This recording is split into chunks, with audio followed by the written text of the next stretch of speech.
My God. Hello. Welcome to our audio fan commentary of Pirates of the Caribbean, Salazar's Revenge, or Tales, depending where you're from. I'm Jack McCullough once again. Today we are going to be commentating on the fifth Pirates or Dead Men Tell No Tales. Bit of a different commentary. We haven't done a pirate.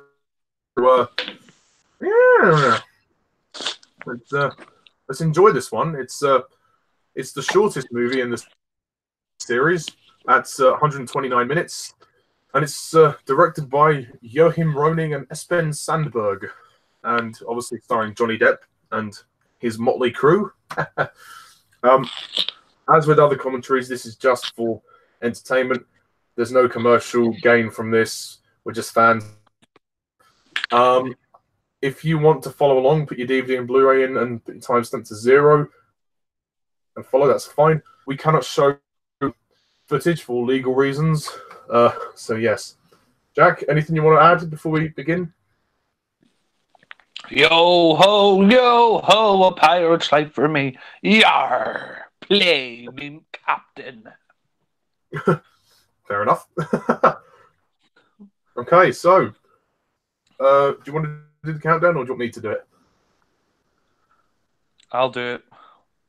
Okay. 3, 2, 1. There she blows.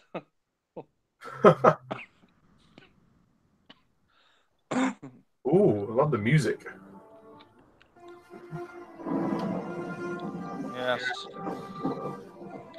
I mean, you always have the pirates flag on the Disney logo. I mean, yeah, I mean, we had to wait a long time for the sequel. Was it 6 years? Yes. Stranger Tides.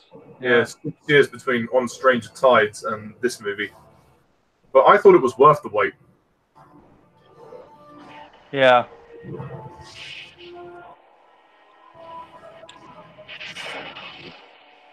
And we know that this is the last film in the original Pirates of the Caribbean series.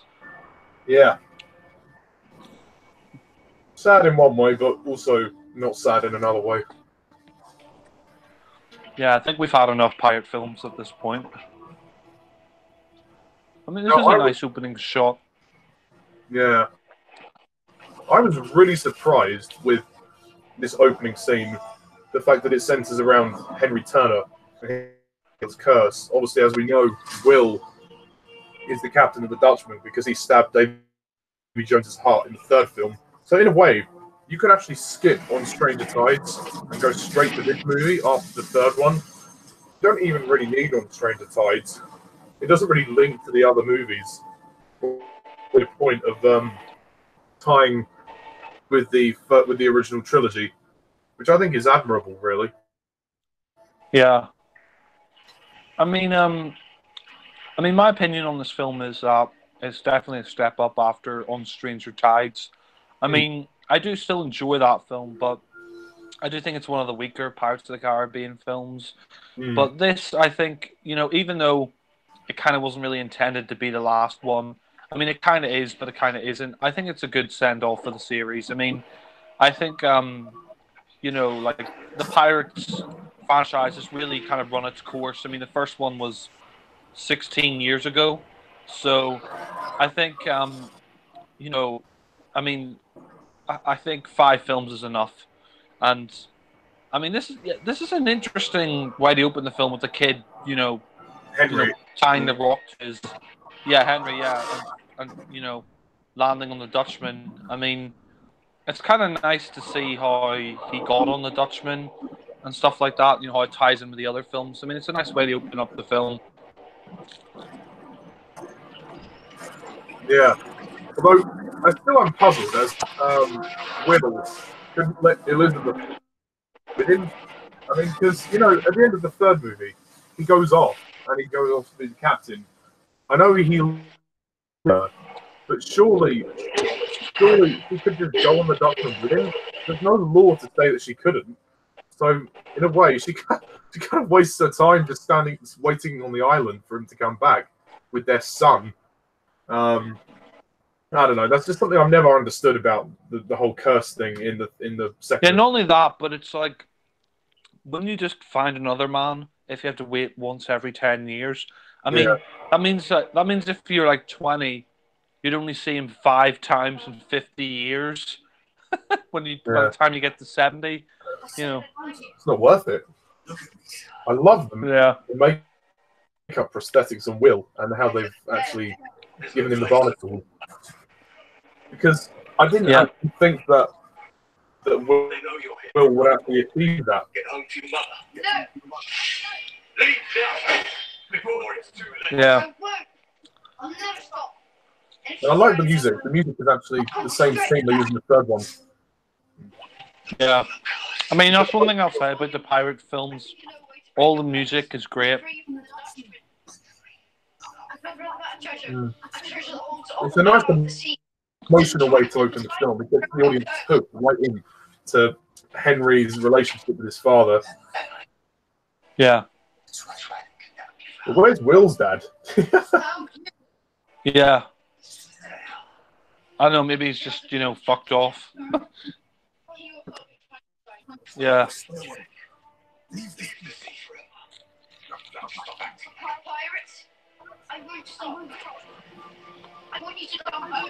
This kid is a good actor. He's really good in this scene.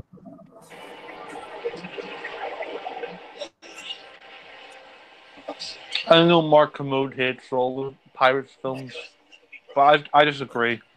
Yeah. No. I really like this scene. He says, "You must let me go." I mean, don't see this film for Orlando Bloom and Keira Knightley because they're not in it very much. And I was worried they were going to be. So the youth there is brilliant. I think it's one of the better things about this movie is that they're not in it that much. I mean, because their story's pretty much done, and this kind of wraps up what's left of their story. Yeah. I mean, the story, Henry, he's trying to free his father. It's interesting, but yeah. Yeah. I mean, despite speaking that, about sorry, go ahead. I'd say, despite the fact that the story has an emotional hook, the plot itself is quite formulaic. The fact that they have to go after another object,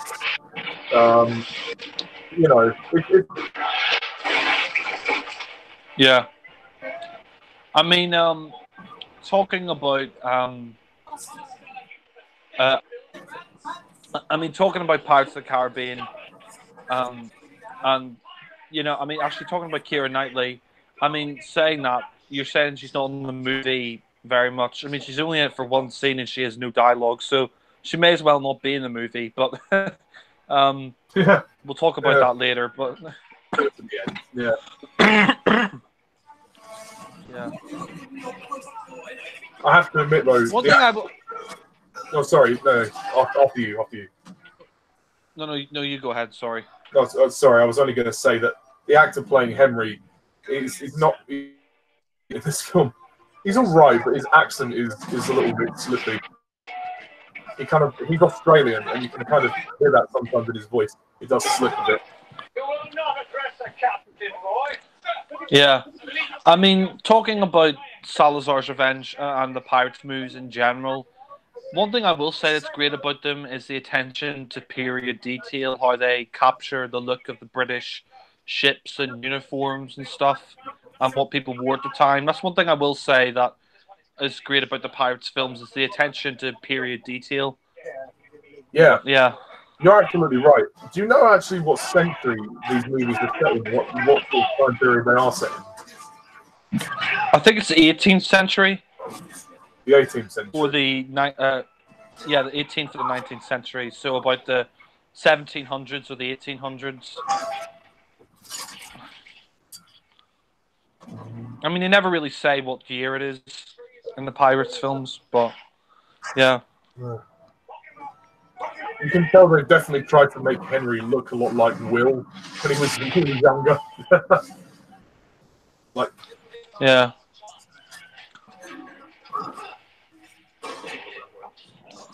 Captain Jack Sparrow. Jack must be really old by this film, actually. Although he must be really old by the time long, you know. Yeah. I mean, Johnny Depp in reality, I think. I mean, it was in his mid-50s when he made this, so I'd say Jack's probably in his mid-50s as well.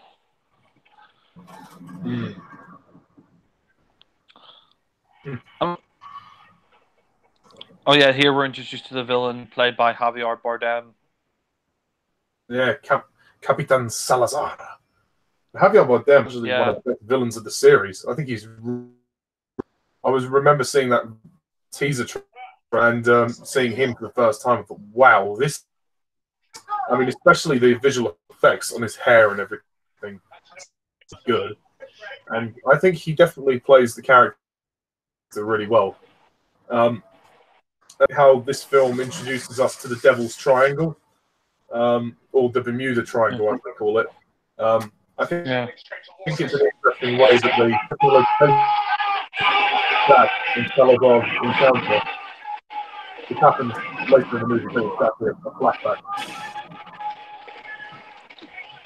Yeah.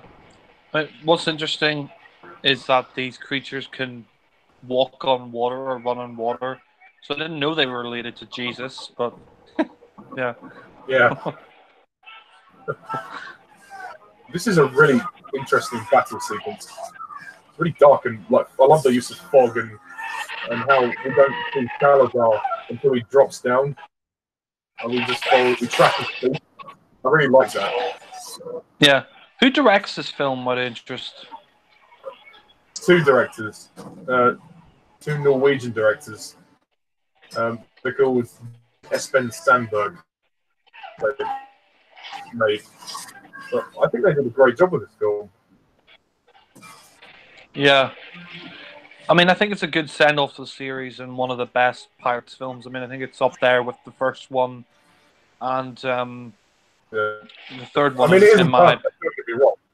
Yeah, it's perfect, but for me, it's a very good, solid film. Reasons by it. Yeah. Salazar. Oh, I'm interested. Where would you rank this in the series? Your third favorite or second? I ranked it directly in the middle. I put it as my third favorite because I don't think it's quite as good as the first two. For me, the first two are still a bit more enjoyable. But no, it was good. It was very good. I remember seeing this and being very surprised. Yeah, same. I was surprised Yeah.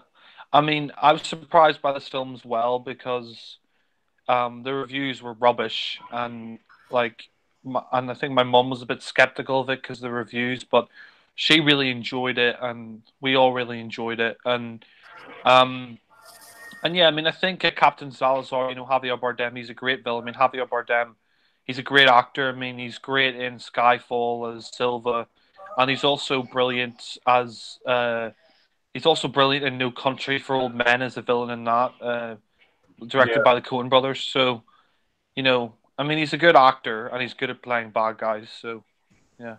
Yeah. Wow, and I like the crew. Funny thing, I didn't do. Oh, yeah. For too many years, the triangle hasn't Yeah, there's a guy missing half his face. Well. Yeah. I remember you saying when the film came out about how all the crews and skeleton I can see how this crew may have been derived from Barbossa's crew, but I think they've taken an interesting spin on it by making them kind of all deformed, ghosty. I mean, because in the first movie, Barbossa's crew, they were just the skeleton crew. But yeah, there's only so much you can do with the crew, I suppose. I mean, it's interesting that all the crews are like supernatural. Like you've got the skeleton crew, and then you've got the like underwater ghost crew, like with Davy Jones and stuff. So, Yeah. I mean, and this is kind of like a ghost zombie kind of crew, I guess you'd say, like ghost crew. It's funny how he Yeah, said Dead Men Tell No Tales, which is the American title of this film. I don't know why they were filmed, but I don't mind Salazar's Revenge as a title. yeah.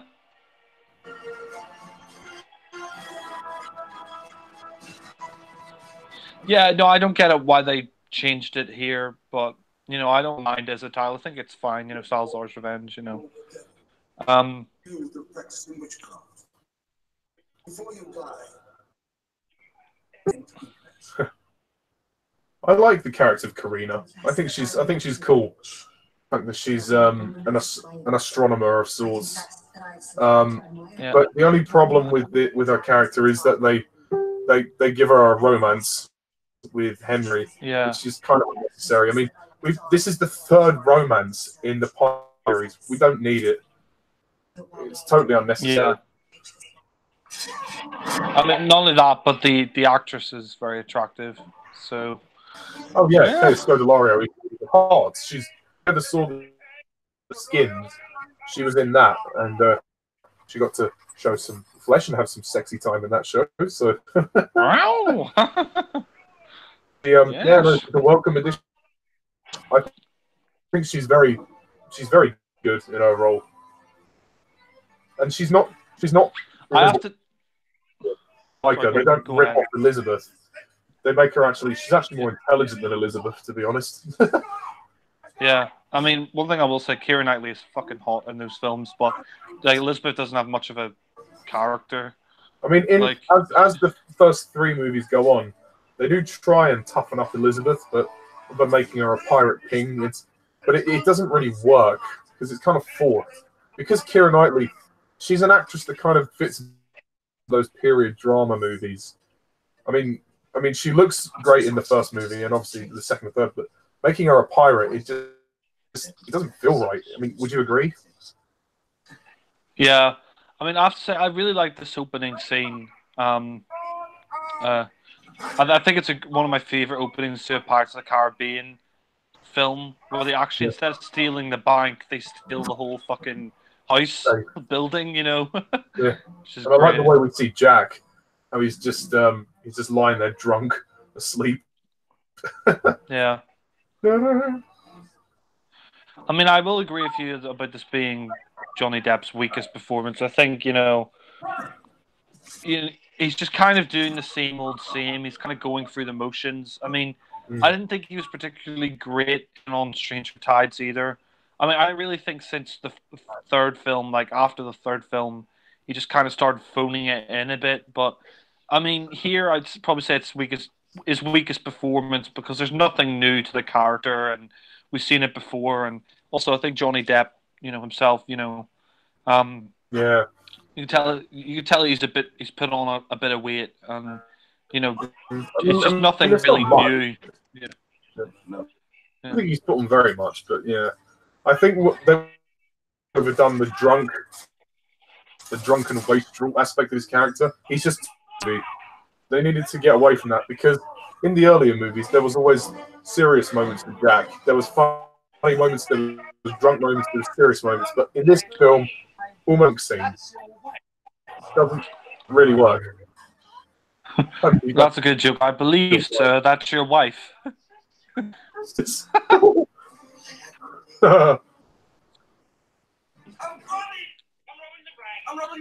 Robbing the bank. Yeah. He's a really good actor. I mean, you can kind of. Yeah. I agree. This is a great action scene. Although I don't understand how it works, how they managed to, pull a whole building. I think that is kind of stupid, but I do like the action scene nonetheless. I mean, it is great. In reality, this scene would. Yeah. I mean, it's a great opening, but in reality, it makes absolutely no sense. I'm sorry, but those horses would die. There would be no way they could actually pull a whole fucking building like that. But Wouldn't be able yeah, to sustain the weight, but I don't know. It's still fun. yeah. I think the problem with Jack is as well. He's a bit too goofy in this film. I think that's some of the problems as the films go on. Like he just becomes a bit too goofy. I think you need to take him a bit more seriously sometimes. I mean, that's what I liked about the first film and Pirates 2 and Pirates 3 is that even though he could have his goofy moments, he could be quite serious as well. You know, but with this film, he's Yeah. probably at his most like goofiest. You know, but yeah. And in the end, it doesn't work. Yeah. I mean, you can kind of see how the Man with No Name trilogy sort of influenced the Pirates films. I mean, Depp said they were kind of an influence on his character, and you can kind of see that with like the bank robbery and stuff, and the kind of the shootouts and things. I mean, the difference being though, it's like Pirates, but yeah, and this Yeah. is more of a franchise, but yeah. No woman's ever handled my that. Sure. There are some funny lines in this film. Yeah. I mean, what I like about this film embraces the simplistic tone of the first movie.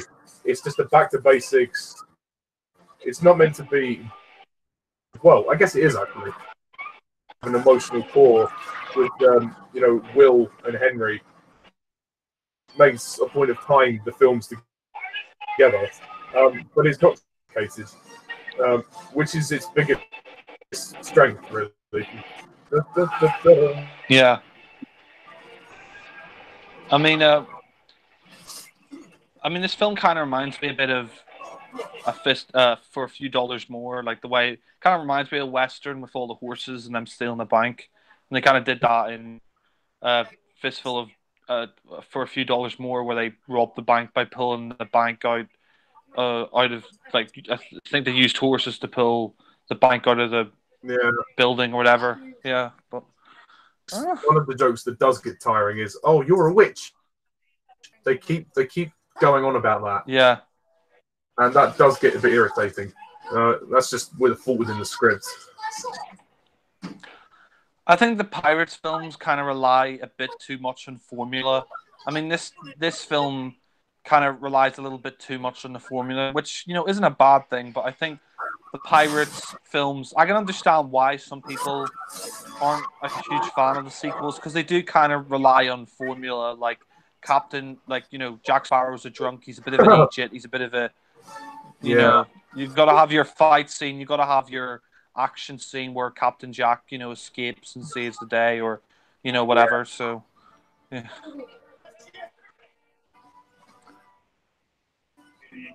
I mean, to me, Johnny Depp looks a little bit tired here. I mean, looking at his face, he looks a little bit haggard, but he still manages to pull it off. Name calling. Yeah. I like how they get the Navy more involved with this film as well, because they were quite an integral part of the first movie, and yet in the second film, been taken over by Beckett, and same in the third movie. So we haven't really seen the Navy play a huge part in the series for a while. So yeah, I think it would have been nice, like since they brought Keira Knightley back and Orlando Bloom, it would be nice if they brought back I forget his name now. Your guy from the first. Norrington. Yeah, Norrington. Yeah, it'd be nice if they brought him back. Well, actually, they can't because he died in the third one. Oh yeah, sorry, I forgot about that. Yeah, no, it's fine. I mean, it was Bootstrap Bill killed him. Fair enough. I forgot about that. Haven't seen the films in a couple of years.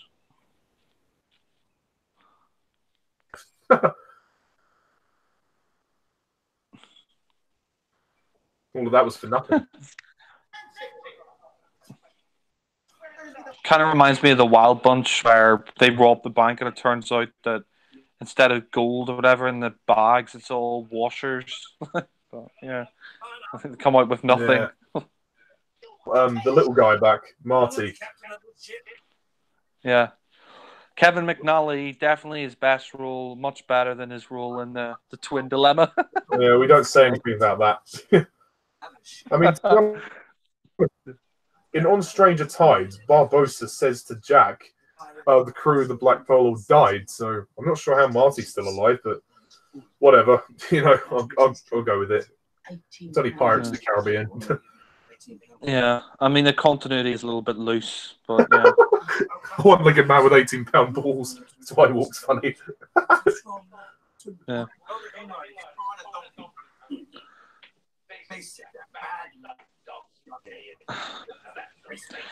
I mean, that's the thing I don't understand is, I mean, why is Jack always poor? I mean, you think by how many Pirates films, you know, and how many times he's got the gold, like, you know, in Pirates 1, Pirates 2, Pirates 3. You'd think by this time he'd be rich, but he's still, you know, a washed-up drunk with, you know, a crew that are kind of, you know, just tagging along. But, yeah. I think it's because, as Gibbs said, you know, bad luck just keeps coming his way. He just doesn't have much good luck. Yeah. I don't know why they're leaving him now, though. They should have left him years ago. Like, you know, if he's still potless by this time, you know. Yeah. So I'm surprised. I mean, because Jack has double-crossed the crew many times in the past 4 movies, so you know he has been not only that selfish. Not only that, but he should be rich by this point. The amount of times to save the day and stuff, you know. Yeah. Love the music. I miss that Pirates of the Caribbean soundtrack. Yeah. And of course, the Black Pearl was still in a bottle, which for some reason, if you just throw it into the sea, it will magically form back to its normal size. Okay. I don't know how that works, but fair enough. Yeah. It's a bit weird, but yeah. I mean, one thing I will say, I mean, it's quite funny. I did a film course a couple of years ago, and there's this girl I knew at the film course. She is absolutely obsessed with Johnny Depp. I mean, she absolutely loved him, and she really loved the Pirates films as well. But she like knew every Johnny Depp movie. Like she wouldn't stop going on about Johnny Depp. You know, wow. Like God. I imagine she probably loved Salazar's Revenge. I think so. Yeah. I think so. Yeah. I mean, I can understand why the ladies like Johnny Depp. He is a handsome guy, but I mean, one thing I will say about Johnny Depp is I'm kind of disappointed with his career choices. I mean, you know, when the guy started out acting, he was a great actor. I mean, he was in Edward Scissorhands, Donnie Brasco with Al Pacino. You know, I mean, he's done a lot of great performances, but really the recent years, he's just kind of become washed up. I mean, he's sort of, I mean, if you've seen like, you know, if you looked at his career choices like since Public Enemies, like.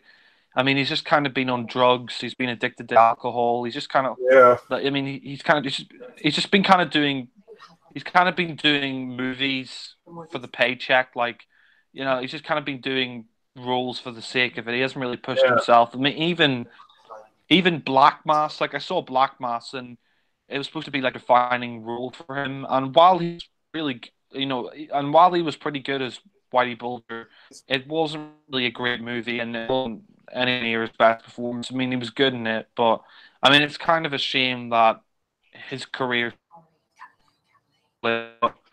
Yeah. Oh well. Yeah, I forgot what I was going to say. Yeah.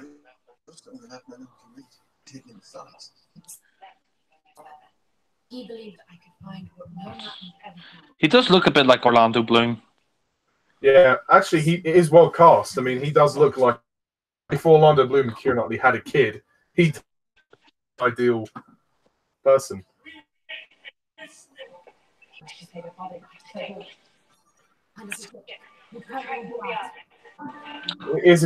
I agree with you about the. Sorry, go on. No. You after you.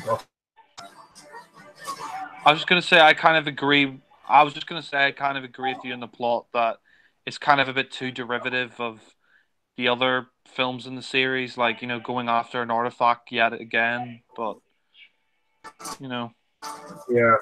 I mean, I know. Yeah, I know one could argue these films same, but I still think there's a lot of fun to be had. Yeah, it would have been nice for them to not have to go after an object.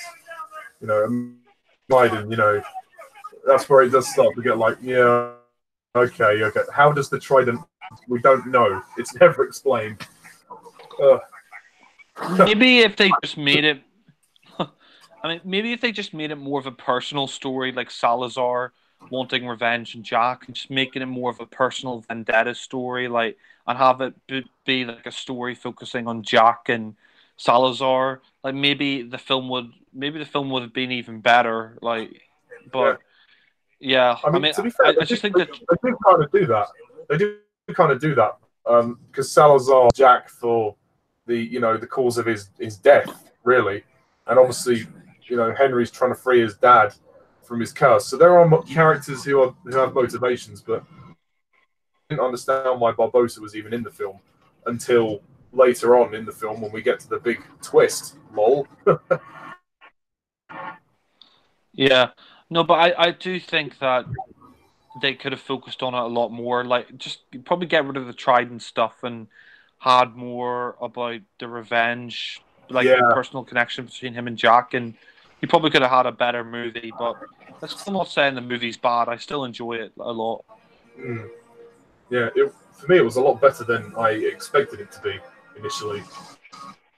Yeah, I don't I understand. like the look.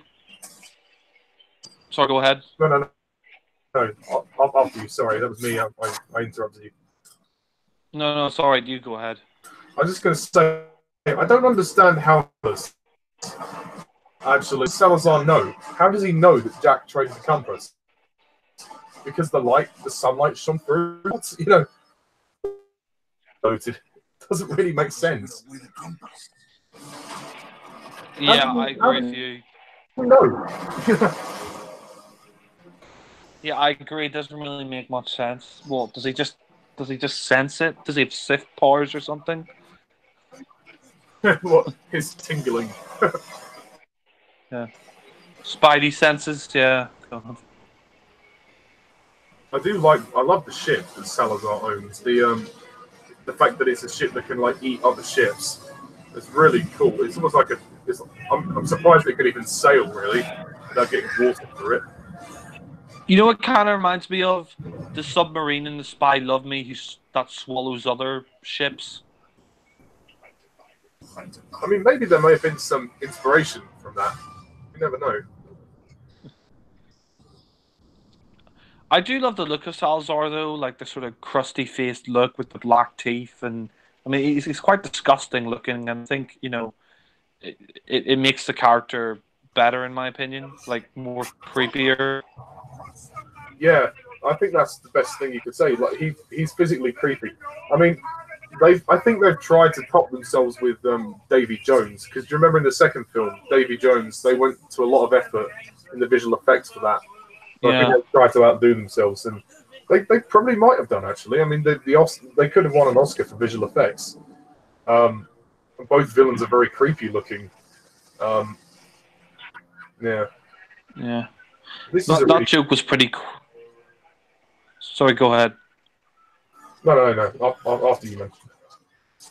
I was just gonna say, like, that was a pretty crap joke. Like when it was a reused joke, like when he had the bottle and then the guy shot the bottle and he's like, "Oh, where's all the rum gone?" It's like, yeah, we've heard that joke before. It's not that funny this time, but yeah. This is a creepy scene. How this ship, Salazar ship, devours this one.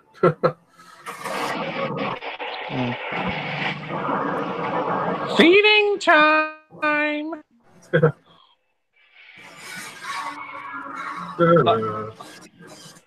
Those birds are kind of creepy. Yeah, are they like crows? There must be somewhere along those lines. Yeah, undead crows or something. God, she's hot. Karina. Karina, Not- Karina, Bamba, Bombima. We love Karina. Not as hot as Keira Knightley, but still pretty hot. Yeah. And it's nice that they chose someone British. They didn't go for an American. Not that there's anything wrong with Americans, but British characters in movies, which is interesting. Well, I think it's only right that you had British actors. I mean, apart from Johnny Depp, who's American, because I mean, the pirates. If you think about it, pirates were all like pretty much pirates are a British thing. I mean, they come from wild because they talk an accent. There, pirates are usually Cornish, and I mean, pirates are mostly pirates are they're an English thing. They're a British sort of thing. Like you had the privateers and the pirates and all that, and they were outlawed. So I think it's right that you have British actors. Yeah. I mean, obviously Johnny Depp, he's doing an accent, and he's kind of talking a bit like David Bowie. He's doing Jack Sparrow. I mean, but I think it works. Yeah. I mean, not many Americans can pull off the British accent, but Johnny Depp does it pretty well. For Jack Sparrow. Sometimes sometimes his accent does slip. There are sometimes when I listen to his accent and he sounds Australian, but yeah. But for the most you mean Henry? What? You mean Henry? No. I mean Johnny Depp. Sometimes when he does the British accent, the English accent, sometimes it sounds Australian.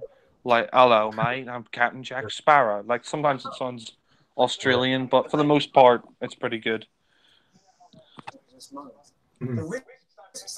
The gag with his pants off is a bit childish, but yeah. Yeah. My name is Henry Turner. Was the evil spawn of them two? About me. I do think Jack. Yeah, this book. Are you sure we're talking about the same people? Jack is the hots for who? Elizabeth? Yeah. This must be set sometime after the fourth one. Like, it must be like 20 years since this guy's grown up in that time. At least 10 or 12 years or something like that. Yeah, funny, confused after the third movie. How long is On Stranger Tides set after the third one? Because there's a scene after the credits in At World's End where Will does come back 10 years later and sees young Henry Turner. So I don't know whether On Stranger Tides is set 10 years after At World's End. Jack has got the charts for the Fountain of Youth. It is a bit confusing. But this must be set sometime after On Stranger's Tides because he's not grown up, Henry. And plus Johnny Depp is older and he looks older, and I think Jack is older as well. So, yeah. Captain Salazar. It's funny how all the villains know Jack. Experience. None of them was like only just met him. I think actually, except Blackbeard. Blackbeard is the only one who didn't personally know Jack Sparrow before meeting him. Yeah, I agree. I mean, I think it was kind of nice to have Blackbeard that he didn't know Jack, because then it would just be cliche, like, oh, Jack Sparrow, like I know him, like, like, yeah. Yeah, one thing I will say about Salazar's Revenge, there are some jokes that don't land, really. I mean, some of them are good, but some of them are a bit like, oh, like, yeah. Yeah. Also, another thing, these two, in the first movie, how did they end up on the Queen Anne's Revenge? Where were they in On Stranger Tides? Yeah. Obviously, that didn't quite add up for me. Jeffrey Rush looks so stupid in that wig. Oh. And he's got the golden peg leg. I kind of like Barbosa with a peg leg. It actually suits him. Yeah. Isn't he still in the Navy in this film? He's just taking control of the sea because he's got Blackbeard's ship. So he only joined the Navy just so he could have a ship to Blackbeard. Get his revenge because Blackbeard destroyed the Black Pearl and put it in a bottle. Yeah. I mean, for me, Jeffrey Rush is the best part of the Pirates films. I mean, Johnny Depp is good, but Jeffrey Rush, I just think, is fantastic as Barbossa. I mean, Yeah. he's just fantastic in all the films. Yeah, even in the second film when he appears at the very... He's only in it for a few seconds, but yeah, it is a memorable moment. And Jeffrey Rush's accent is very convincing. I actually talk like that, but I didn't realise until interviews that he was Australian. Yeah. I think he does the best accent considering he's Australian. You know, he gets the Cornwall accent down well, like, hello, Jack, you know. We're on stranger tides now, Jack. I mean, what's interesting is... Ugh. I agree with you in the guards, though. Like, I agree with like what you said about them. I mean, they were 2 guards in the Navy. How the fuck did they go from that to being on Barbossa's ship? Like, surely he would have known they were in the Navy. And plus, why would they want to join the ship? They won't join the ship. They're in the Navy after them. Yeah. I mean, I understand in the 3rd movie, at the end, they changed sides and they joined the pirates, but they were nowhere to be seen in the 4th movie. It doesn't make sense. Yeah. Also, who's this witch woman? Like, it's fucking weird. Yeah. Also, you know, she kind of reminds me of she reminds me of the bald woman from Star Trek: The Motion Picture.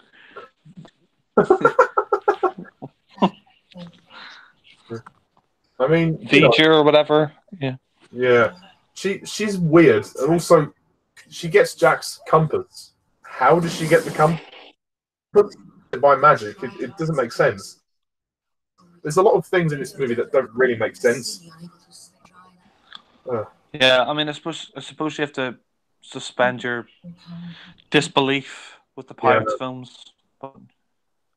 I mean, not so subtle foreshadowing. Maybe you should retire to the countryside.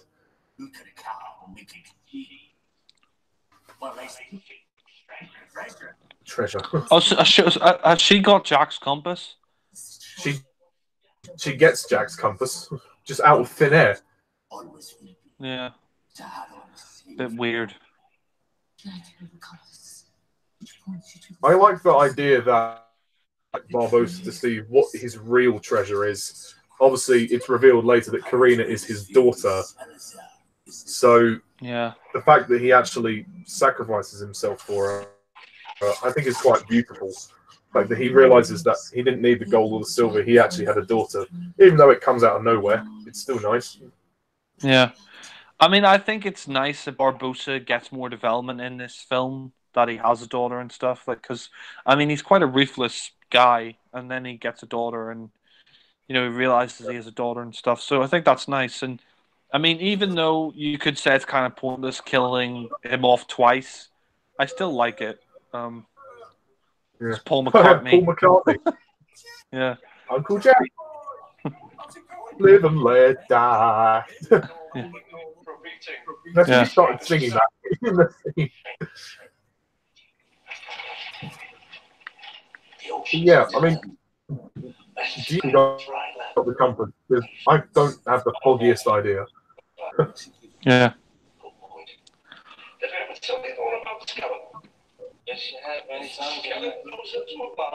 Unless the guy that was in the bar knew the witch and gave her the compass. Otherwise, how would it work? Because she just summons it out of thin air. She could have summoned it at any time and Jack would never have known. Yeah. That joke about that joke that Paul McCartney just said about Skeleton walks into a bar, orders a beer and a mop.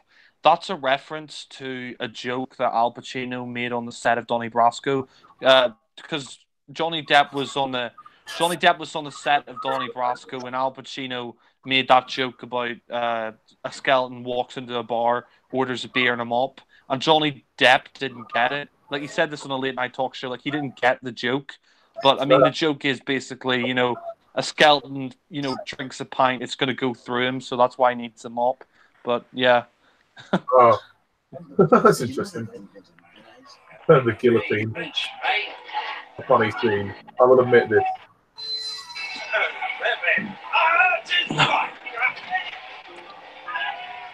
It's interesting because we haven't seen a guillotine in the Pirates films before. Because No. I think you know, I think this might be set around the time of the French Revolution, considering that there's a guillotine now in the film. So I think that must mean it's set in the 1700s or the 1800s or something like that. I think it must be set during the French Revolution, considering instead of having a chopping block, they have a guillotine now. But yeah, I think you're right. It must be, because I can't think of any other way that would work. I mean, in the past, we've had in pirates movies, we've had people go to the gallows but then get saved, but we haven't seen a guillotine yet. So this is a new thing, and it actually makes for a pretty fun scene when with Jack nearly getting his head chopped off. Yeah, and I think it is set during the time of the French Revolution because the French Revolution introduced the guillotine, Madame Guillotine. So, yeah, I have to say she's looking fucking hot. Who would want to hang her? Who would want to hang a sexy babe like that? Yeah.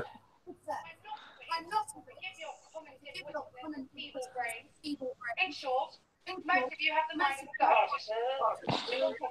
For those about to be executed. I believe I was making a point. If you could just be patient. No. Here's about to be knocked off. Hence the emergency. You know that on occasion the neck doesn't actually break, it just hurts. What? Oh yeah. Been sleeping for hours. Eyes bulging, tongue swelling. May I finish? No, Blackie.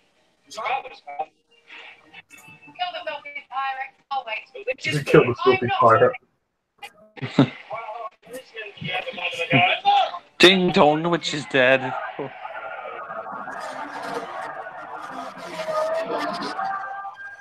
What the fuck? Henry for the rest. It's Superman. I love Jeff Sinelli's score for the film. Just some of the old themes from the previous films, which are really cool as well. Yeah.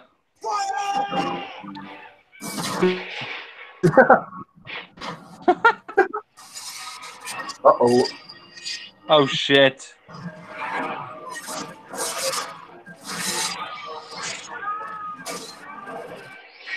Oh god. Well, it is quite funny how it's nearly about to chop his head off. This is probably the funniest thing in the film.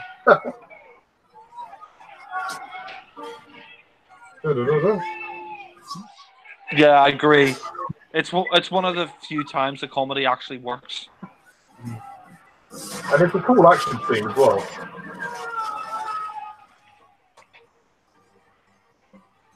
I like Stephen Graham as well in the film. Stephen Graham as one of the pirates.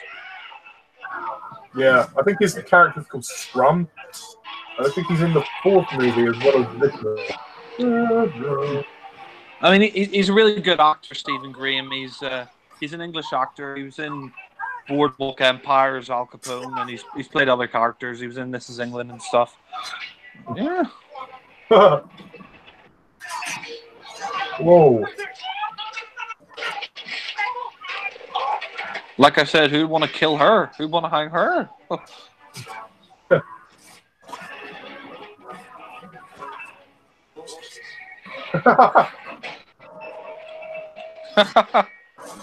Oh god.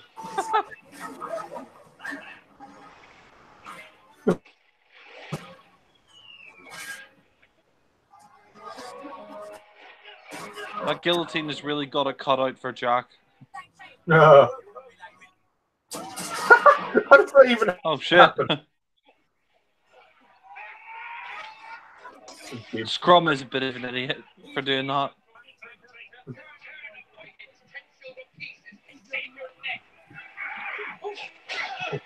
Quite literally, save his neck. Yeah.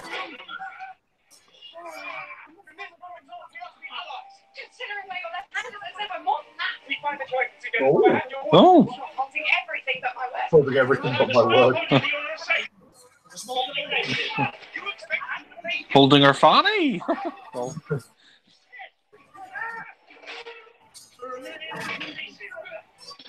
Shouldn't someone release Jack? Like, you think Gibbs would release Jack? Yeah, he was asking for money.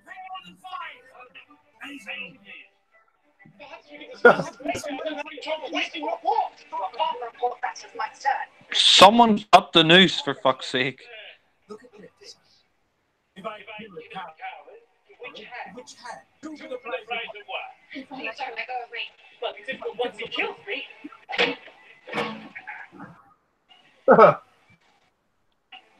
Gentlemen, these two prisoners lead us a child. Yeah, I do think the love story is a bit forced, considering that we had Will and Keira Knightley's character in the other films. It does feel like they are trying to recapture that, and it isn't really necessary. I just rather have her be a feisty, independent woman rather than her, you know, having to fall in love. It's just a bit cliche. Yeah. Like, I mean, I think the only reason they did it was to get the girls, or, you know, Yeah, into the cinema. It's like, oh, it's a love story. Yeah. You know. I mean, it is better than the On Stranger Tides romance, but it's not really saying much. I do actually like this boat in the film. I mean, it's no Black Pearl, but I do think the boat in this film is quite cool. The Jack has. The dying gull. I think the music for this scene is awesome. Be epic. Something's gone wrong.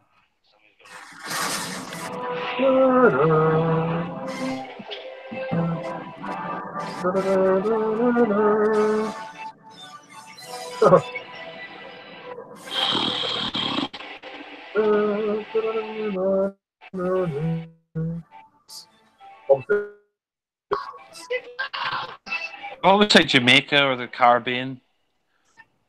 Probably, yeah.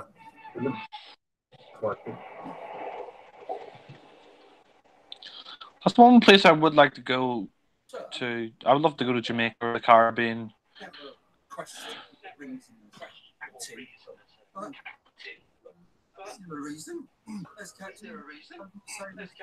Like don't we have these guys instead of the usual two from the Pirates films, with the guy with the wooden eye and the other guy? Yeah, because I think we're meant to believe that those two are dead, because Blackbeard slaughtered them on the Black Pearl. Yeah.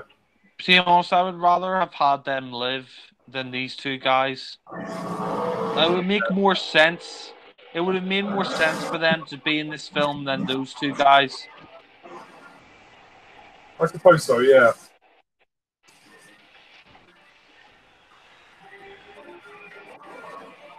I like this scene between Barbosa and Salazar.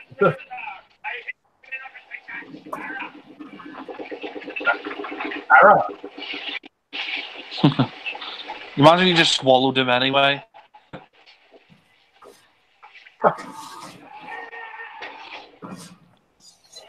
And they are the ghost pirates.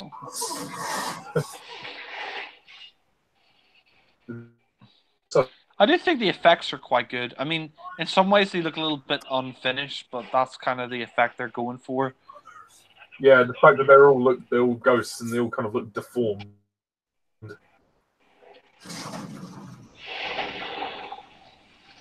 Jeffrey Rush looks a lot older in this film. Is it the makeup, or I wonder if he just looked like that in real life? I think he is quite old in real life. He was getting on a bit. I think he's in his 60s. Yeah, but I think they must have put makeup on him because he looks really like his face is really crusty and red. It looks like Barbosa has a disease or something. Yeah. I like this, how he intimidates him. He says, every time I tap my sword, one of your men will die. No other villain has... No other villain has... Capitan. Well, Jack Sparrow. Jack Sparrow. I like the way he says it. We're Jack Sparrow. Funny enough, it's ironic that Javier Bardem is actually married to Penelope Cruz. She was in the 4th film. Yeah, I was going to mention that, actually. I didn't know that until recently. I mean, no offense to Javier Bardem, but I'm surprised they're married, considering that Javier Bardem isn't... He's quite ugly, and Penelope Cruz is quite good-looking, but, I mean, fair enough. I don't think he's that ugly. Good for them. Ugly. I think he's average-looking. Oh, no, I think he is quite ugly. I asked my mum, and I've asked other women, and they've said he's quite ugly, but... Yeah, I still think ugly is, you know, me. I just think that's the wrong adjective to use about somebody. But you know, here it's not. Here it's not. I'm not attacking him as an actor or as a. No, I know that, but I mean, you know. Yeah, I just think it's, you know, it's not a nice word personally for me anyway. But, you know, oh, I'm sorry to offend you. I'm sorry to offend you. You haven't offended me. No, I'm not particularly fond of that word personally. I don't think anybody is ever truly ugly. That's what I'm trying to say. But you know. Why did you come to me? Why are we tied together in the middle of the Why are we tied together when we're chasing the same treasure? Oh, fair enough. Well, you could be ugly looking, but have a good soul, so it doesn't really matter. Ugly isn't always about looks as well. Oh, sorry to offend you. Hey, Jack, don't worry. You haven't offended me. It's just, you know, it's just, my point of view is obviously different to yours. It's fair enough, you know. We're human beings. Which makes all maps. Yeah, Johnny Depp does look quite tired in this. Like, I mean, he's got quite a few bags under his eyes. He does look a bit tired here. She's a witch. She's a bitch. No, there's no donkey. Well, then how do you break them? Allow me to simplify this equation. Give me the man. I will kill him. Yeah, that's one thing I will say about Jack. He's just too goofy in this movie to be taken seriously. You're bluffing. You're blushing.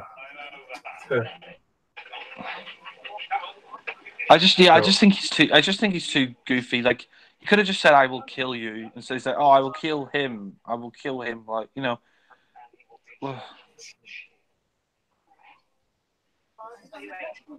Even she doesn't really buy into the fact that Jack could be nasty. I mean, that's what I liked about the first one. He could be quite nasty if he wanted to.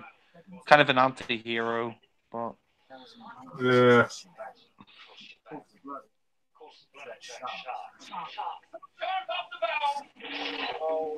I would say that swimming is no longer his primary concern.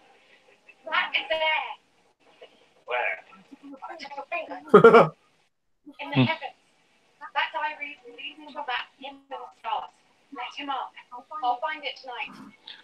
Oh, it's kind of funny that she's sort of a scientist in the age before scientists were like a big deal. Like, people back then believed a lot more in God and stuff. I mean, now sort of scientists explain a lot of like things in the world, but like, and they were kind of like, scientists were sort of seen back then as witches or whatever. Lol. It's funny, we're actually nearly halfway through this thing. This may sound weird. Yeah. This may sound weird, but that bald-headed chick, she kind of reminds me of that Sith Lord from Star Wars expanded universe, the one with the 2 red lightsabers. Oh yeah, Ventress. Yeah. Yeah. I don't know why you'd say that. Literally, this character is in the film for 2 scenes. She doesn't really do anything. I don't know why she's really in the film. I suppose she's supposed to be Barbossa's scientist or something. I don't know. Yeah.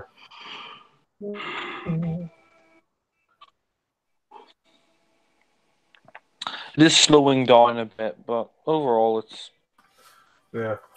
pretty well. Yeah. I mean, it's funny. It's the shortest of the series. I think it's moving fine, personally. No, I'm just saying it's slowing down a little bit for me. But I think it helps that it's the shortest in the series. I don't think we needed another 2.5-hour film or 3-hour film. I mean, at World's End, as much as I like it, it is.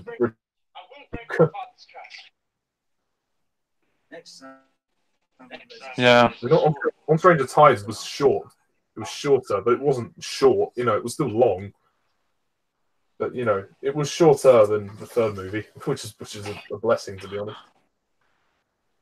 To be honest, I think 2 hours is the perfect length for a Pirates film. But yeah. Tie her with a bit of lettering. Here's my father. Here's my father. I knew it. There's a discretion. Imagine if it turned out he was gay. That'd be interesting. Kill the brother. No, I do not savvy. No, I do not savvy. What does that mean, savvy? I don't get it. I never really understand like, sav. I think it just means like, do you understand? Like, well, do you agree? You know, like, yeah.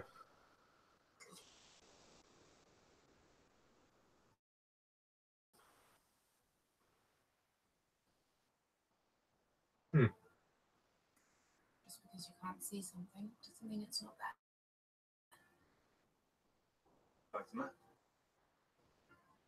Clearly. The only link to who I am. My father was. We both spent fathers. So left in an orphanage by Bob. So I guess I wonder what the relationship was like between her mother and her father. Obviously, I do wonder if being a bloodthirsty pirate probably actually raped the mother, or whether it was just like a one-night stand or something. I don't know. I mean, I would be curious. And I know you to be a man of honor. You know nothing. Oh, no. I know Red Slime to be best. Jack Sparrow. He's an enemy to you. Heard stories of a mighty Spanish captain, El Matador del Mar. A man El Matador del Mar. Killed thousands of men. No. Pirates. Eh? Pirates. I really like this scene. This is the first time in the series we ever go to a flashback. Yeah. I think the CGI work they did to make Johnny Depp look younger was actually really impressive. Yeah. I like this flashback scene. Yeah. This is epic, this scene. Imagine if he said, I killed men, and I ordered men to be killed.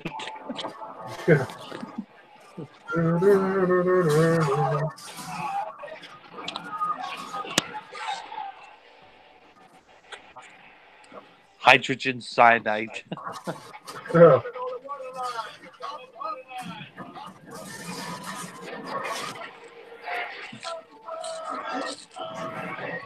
Oh.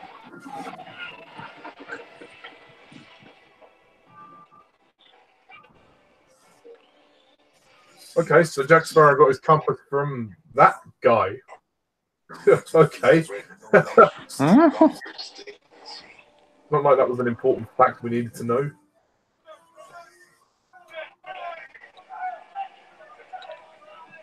That's where he got his cut. Mercy. Mercy.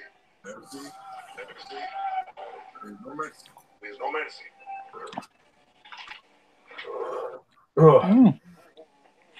Make ready. Make ready!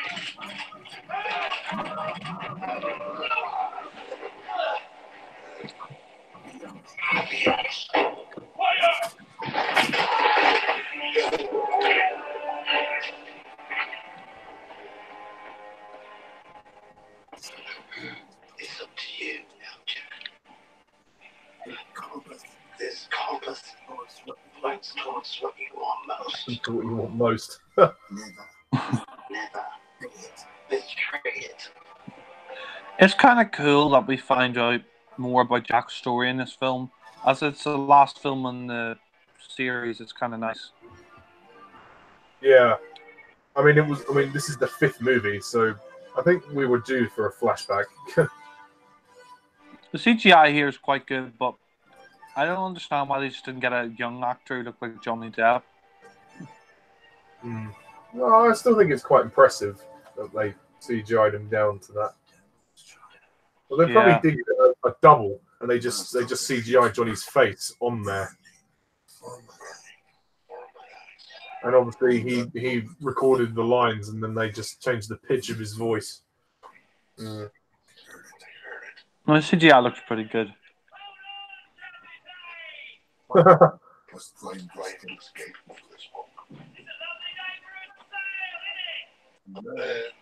Ain't it? I'm gonna go, Shay. No, Jack. Slimy git. Didn't know Jack was a Cockney.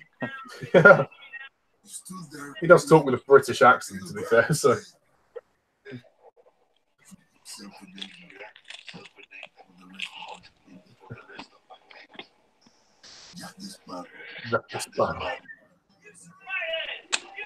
Jack Sparrow.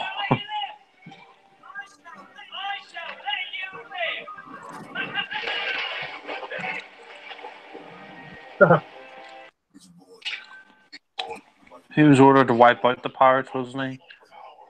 I think so, yeah. He was obviously part of the Spanish Navy.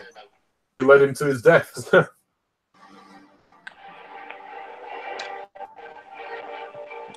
And he became a pirate. How the wicked went. Better name than the Dying Gull. Yeah.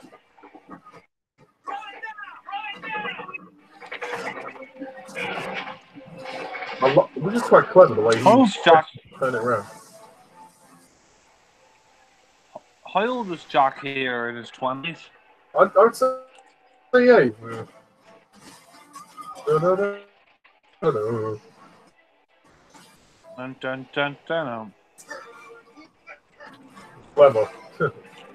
Very clever.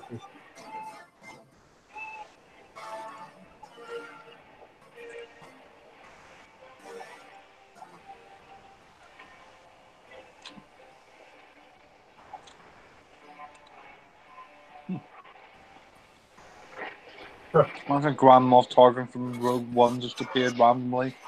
There's no way they could have survived this. I mean, this is, you know. It's interesting to see how the crew became so deformed.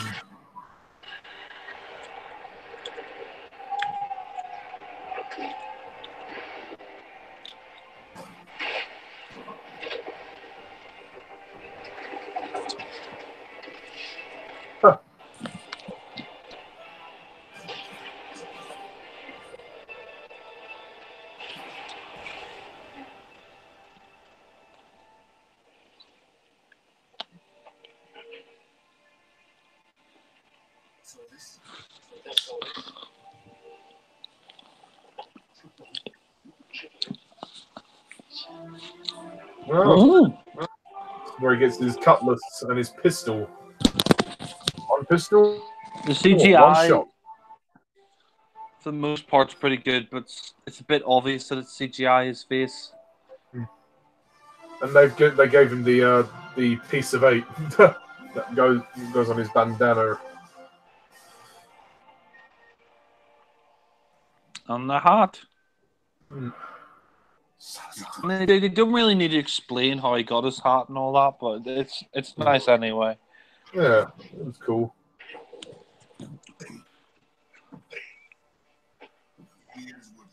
So wait, he killed Salazar, but how did he become this ghost thing?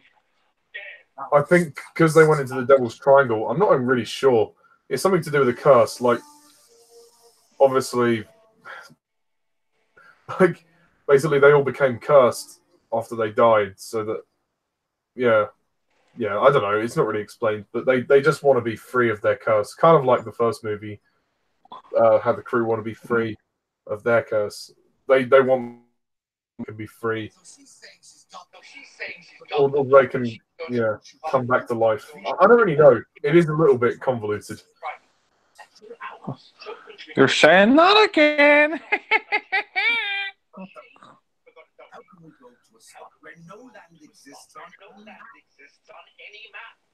Chronometer, that's the exact Chronometer keeps the exact time and using it to make an altitude using it to make an altitude measurement to determine longitude. Only then will we find our exact spot. She's smart and sexy, which is Yes. a bonus. My calculations Yeah. are true. And I think she's more credible than Elizabeth in some cases. I mean, I'll be the kind of woman I would want. A woman who was sexy but smart as well. Horologist. No, I'm a horologist. I'm a horologist. She's a whore. Well, Saying your mother was academically More like, inclined. Horizontally reclined. that's one of the best jokes of the film. Horizontally reclined. That was probably one of the best jokes of the film. Horizontally reclined.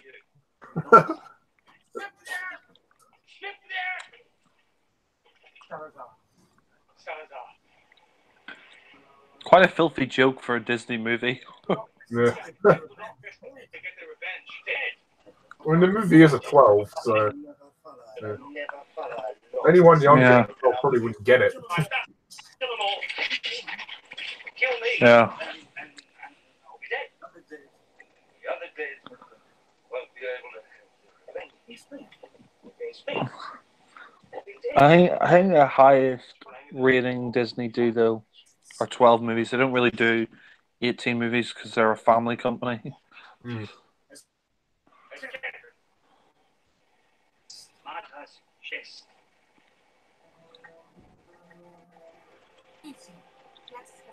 Yes, just Mutant. to read it.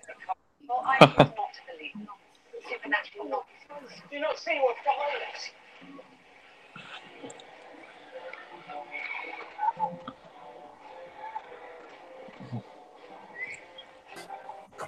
Captain Jack Sparrow. Oh. I think this scene was in the trailer. Yeah, with the dead shark. Remember that ship? Remember that chip? Look, Jack. Jack's got this. It's like an undead version of Jaws, that shark. How dare you do exactly what I would do if I were you. I agree with Jack on that. It hasn't gone far enough. Get naked, please.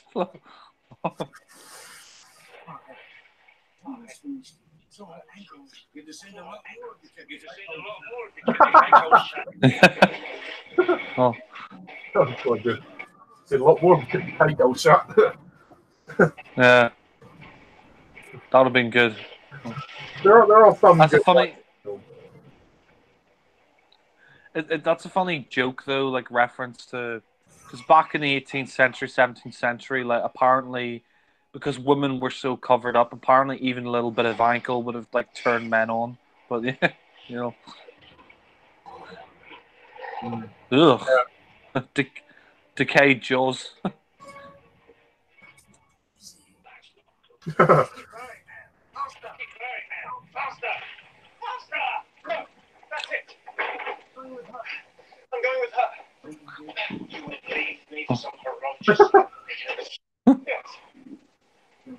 Well, who wouldn't? You men are all like.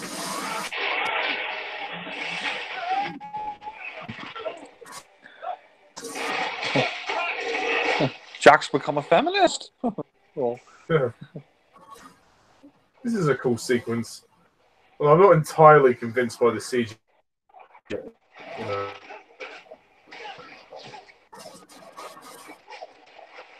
I think for the most part, it's not too bad. Still a fun sequence. I'm not a huge fan of CGI in movies, but for pirates, I guess it works. Make the pirate movie without CGI. Yeah. Well, you could make a pirates film without CGI, but because of the characters they use, Well, it'd be pretty fucking difficult. Well, you could just have them all be human villains instead of supernatural, but yeah.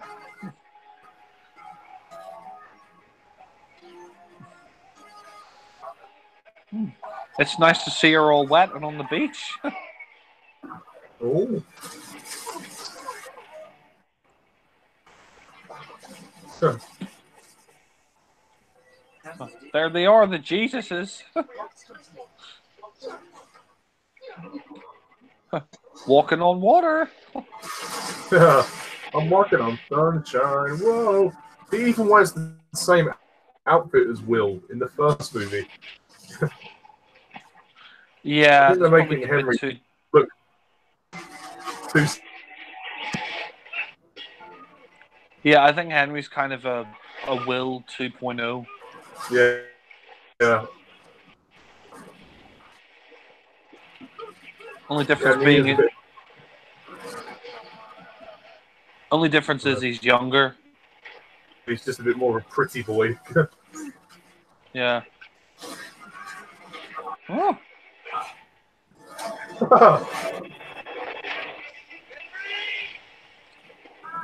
Oh, he's got a speedboat. He's invented the speedboat. Dun-dun-dun, dun-dun-dun-dun-dun. A little bit of obvious green screen. All I will say is, it's cooler that Jack is using the shark as a ride, rather than the Doctor using the fucking shark in A Christmas Carol as a sleigh. That was dumb. God. True, but I have one question. Where are the sea turtles? Need a pair of them strapped What? to their feet. Sea turtles. Oh, right, yeah. Yeah.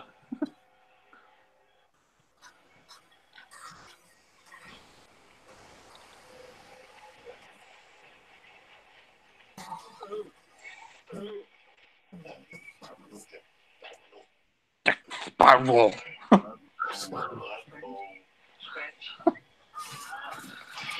It's funny the way Javier Bardem talks in this film. He's got that really thick accent.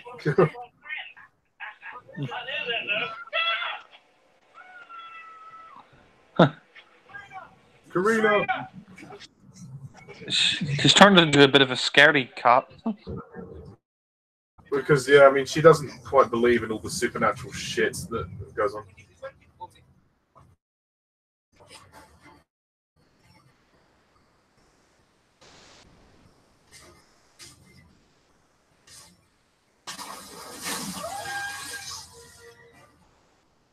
Huh. I mean, the Navy are in it as well. They don't really do much. With a dying goal.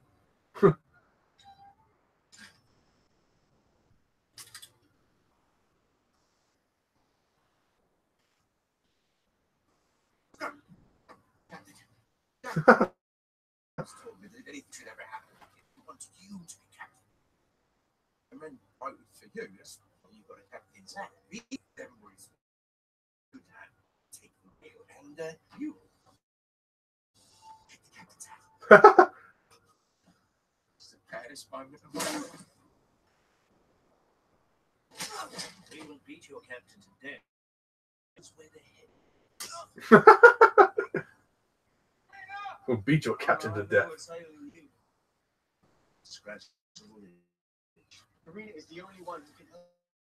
And I'm not laughing about anything about love. What are you talking about? The unscratchable itch? Scabies. I'm talking about scabies. Small mites that burrow under the skin. Certainly me. Oh, no. Jack's gone. That's annoying.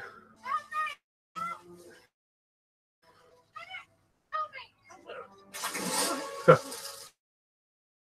said that you all did that. I think we should tell each other where our treasures go, just in case one of us survives. Oh, good idea. Go first. You go first. Tell them where your treasures. Two cross country, then I'll mark break in a room.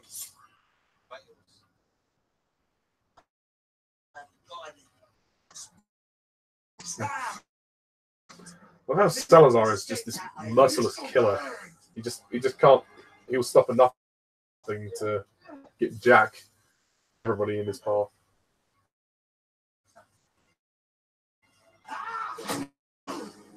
I upheld our deal.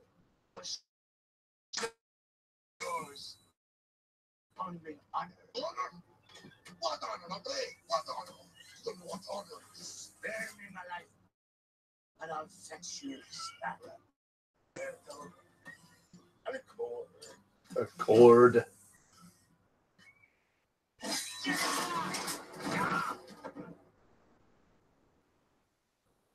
Well, this is quite a funny scene. When Jack is forced to get married.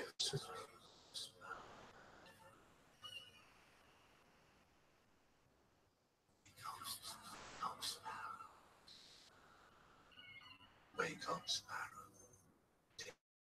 Get me. Kelly. Yo, mate. Mate. You hear that, boys? This lying pirate owes me a plunder of silver, and luck has brought him to Hangman's Bay, where he can settle his debt. I will pay. And her. Beatrice. She's my poor widowed sister.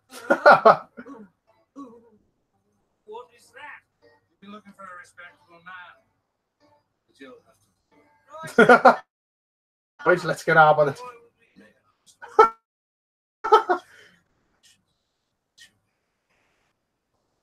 Let us begin.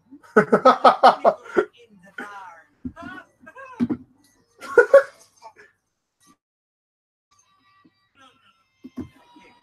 How could I honestly make a pet? I mean,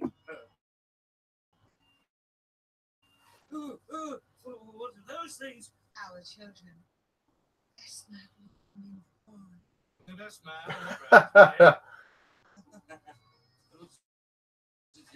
Place your hand on the wood. No, I've got. Place your hand on the wood. I'm a bedwetter. Say, I do. Letting you school. I don't care. Just say Chance, Jack. Wait. Surely, this is not legal. It is not legal. He's right. Object to these nuptials. I do.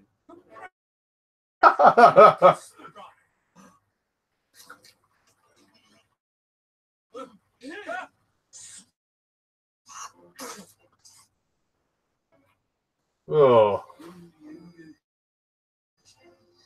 You might see if you.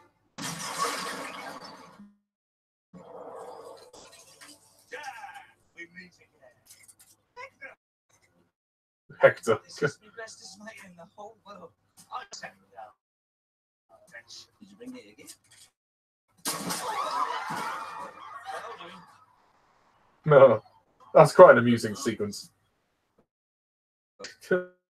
Lol. Shouldn't we be getting back to Salazar to trade Mr. Sparrow's life in for our own? I know we could. But I'm coming for the trade for the sake. You could have double crossed again. They did promise. Wizard come under the sea. I don't know where Jack has gone. I do apologise. Fly again. With everyone, Jack.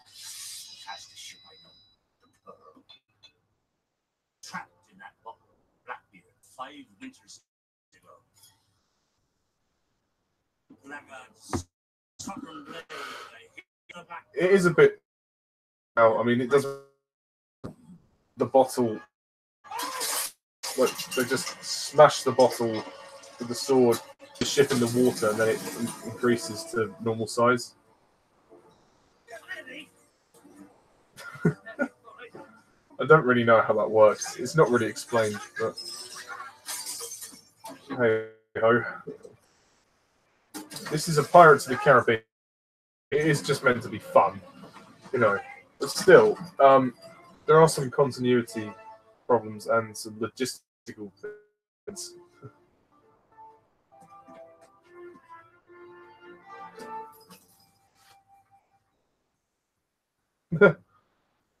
It's chunky.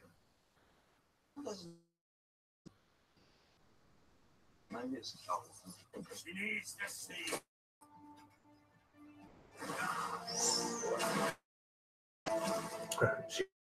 She needs to see.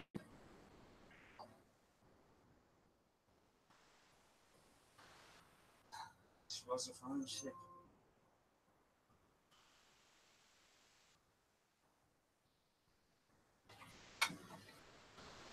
Yeah. Moment there when the Black Pearl finally.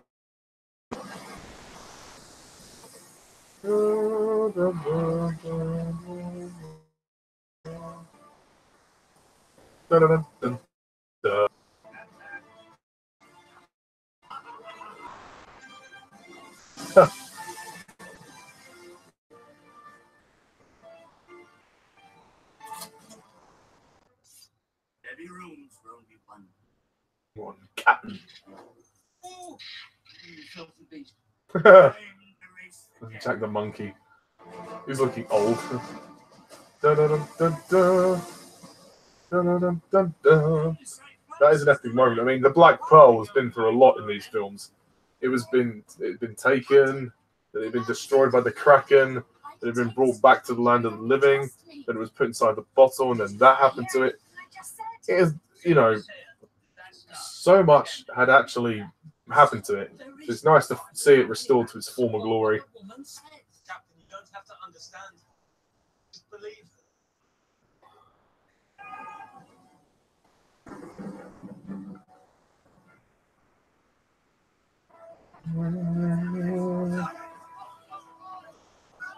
I do think the Navy don't get as much to do as I think they could have done.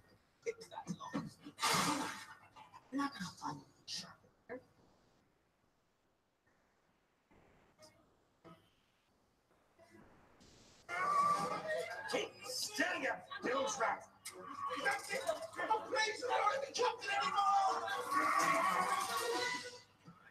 Oh, that is disgusting. He was trying to pull Scrum's toenail. Listen. Sir, you wouldn't allow a woman to steal your ship. She would follow her star, or we'll all die together.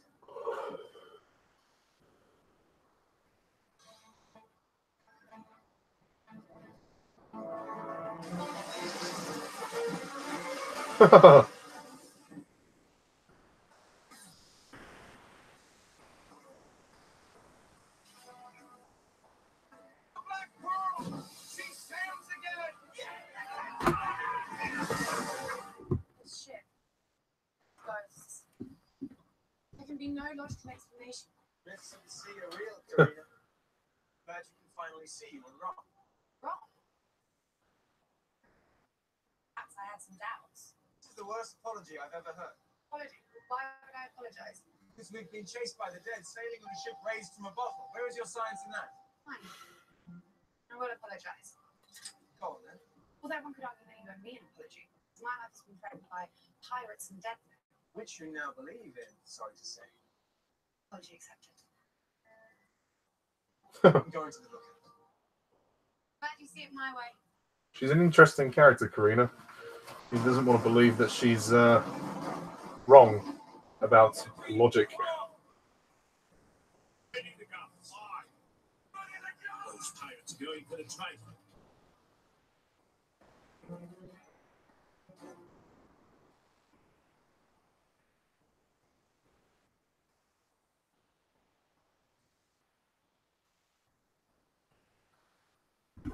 Where did you get that from? I know this book. Stolen from an Italian ship many years ago. Stolen? You're mistaken. Well, I've contacted Jack to see where he is, but I hope he comes back. If not, it's just going to be This me. was given to me by my father. Clearly a man of science. He's clearly a common thief. The memory of my father will not be defiled by the tongue of a pirate. His diary is my birthright, left to me on the steps of the children's home, along with a name and nothing else. So you're an orphan. What do you call it?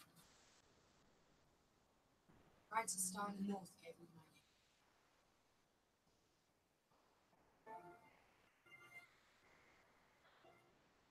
That would be Karina. Karina. Miss Smith. You do know your stars. Of course, this is all interesting, as it is revealed that Karina is Barbossa's daughter, which is interesting. You know, it's a nice twist. The fact that Barbossa has a daughter gives him a bit more of an emotional place in the story, and it actually links Karina and Henry quite well in the fact that they're both going for the trident in search of their fathers, and yet what she doesn't realize is that he's her dad. It was a nice swing on Barbossa's character, and I think noble in the end when he dies again, when he dies for the second time, and he realizes the thing he wants most is his daughter. Someone called Smith. What was her name? Do you want to lose that time? Margaret's new. Make me call. Or should I tell you now who what we both know is true? Both take this secret to us. I mean, it is true. I'm not. Nothing about it. You are very, very ugly. Hector, you are ugly. My son as much honor as a worthless blackguard ever could. I see him often, never to see her again. I thought Ruby might afford her some easy life. So he clearly had some torrid affair with this Margaret Smith. Then when when it was revealed that Karina was born, he stuck her in the orphanage because he couldn't raise her because he was a bloodthirsty pirate. So, you know. 216 barrels of rum. 216 barrels of rum. Jack, you know, want to eat him. I want to eat that man. Want to eat him. A clever young woman such as that never believed swine ever be enough. And the trident would be mine. What follows now, after that heartfelt moment, is a pretty good action sequence where Salazar and his crew battle the crew of the Black Pearl. The one thing that I would have liked to have seen in Salazar's Revenge is definitely some sword fighting. There isn't really a duel between two characters. There is a fight between Salazar, Jack, and Barbossa at the very end of the film, but it's not like a sword fight. I would have liked a proper sword fight in this. Definitely elevated the film a bit.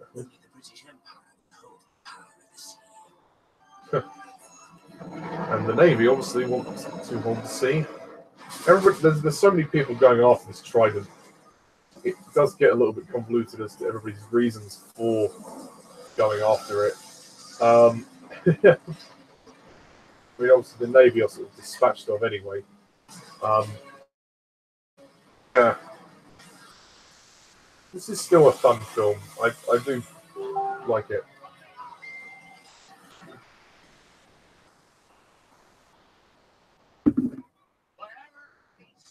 Stay the course. Okay, Jack is on his way back. God. No, I like this battle sequence. It's good. I just wish that we had an actual sword fight sequence. That would have been good.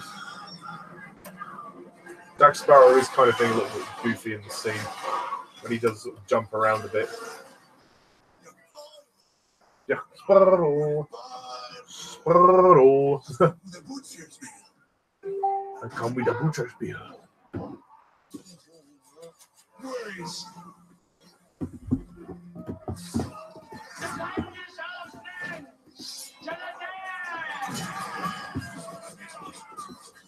hurry up, man. What are you stopping it?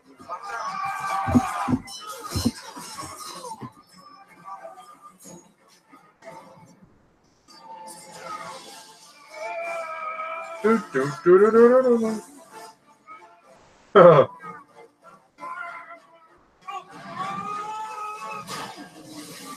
Ouch. There's nowhere to hide.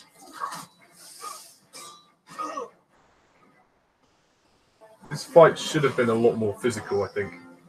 Because Jack and Salazar, they're just kind of jumping around from ship to ship and cannon to cannon. Doesn't really have.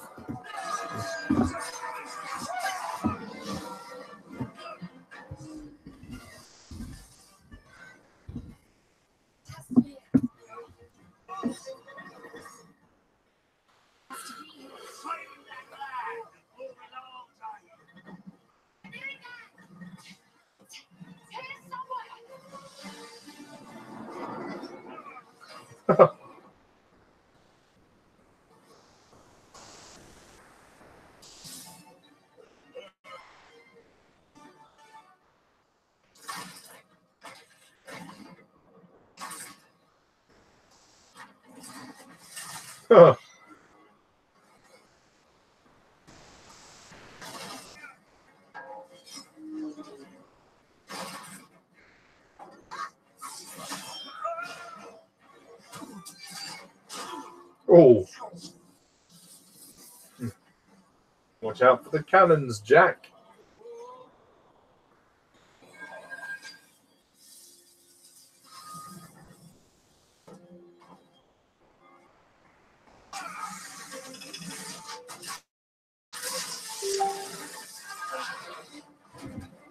Come on, Jack.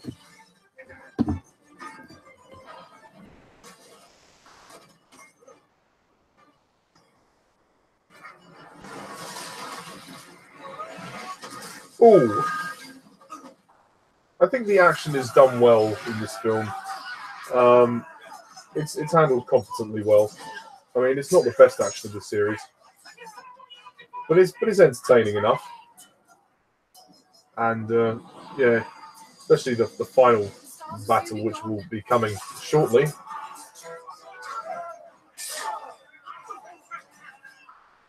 You can see there Jeffrey Rush trying to fight, and I think by this point, yeah, he is getting on a bit. That's Barbosa. Barbosa's getting on a bit, showing his age.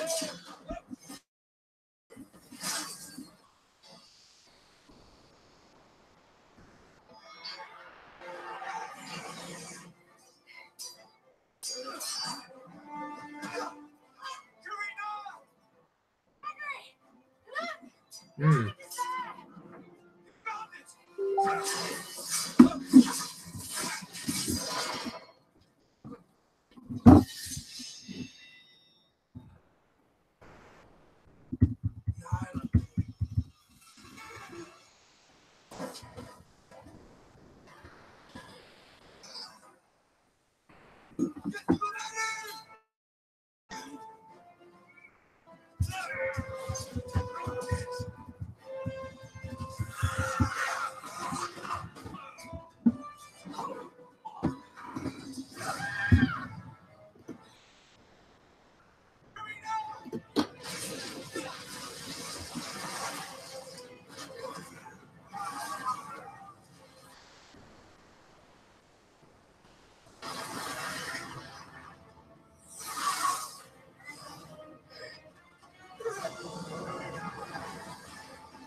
somehow Henry was captured.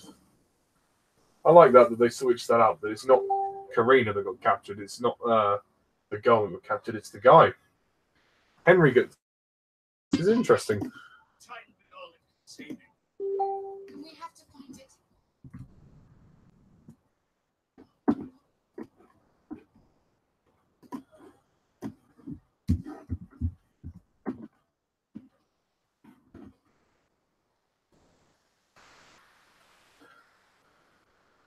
And this scene is very visually beautiful. The way we just kind of suddenly reveals the location of the star and where the trident is, and the visual effects on this scene are fabulous. Very, very good stuff. Just like all the lights and the celestial rocks that light up look very, very interesting.